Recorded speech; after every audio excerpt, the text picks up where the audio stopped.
Hello, I'm Bernard Hickey from interest.co.nz and welcome to 90 at 9, brought to you in association with Bank of New Zealand.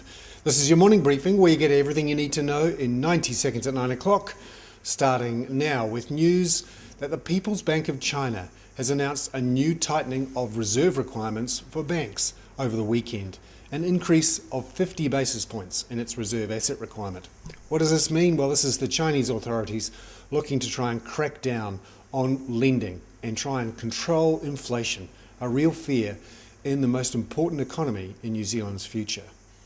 Chinese fuel prices were raised over the weekend for the first time this year after the price of crude oil has risen sharply over the last couple of months. Also, there were calls on internet forums for a, quote, Jasmine Revolution. Now, activists have been detained in China. This is all a follow-on, of course, from the Middle Eastern revolutions.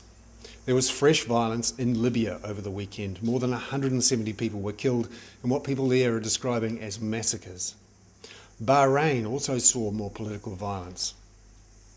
And prices of shares on Middle Eastern stock exchange fell sharply over the weekend. Meanwhile, back at home, Fonterra has announced a freeze on the price of wholesale milk going into supermarkets. And Countdown, part of the progressive chain owned by Woolworths, has announced also it has agreed to a freeze. This follows moves by the government to investigate the price of milk. Again, all of this news about inflation and volatility on global markets and also on global political situations is because of rising food prices. I'm Bernard Hickey. That was 90 at 9, brought to you in association with Bank of New Zealand.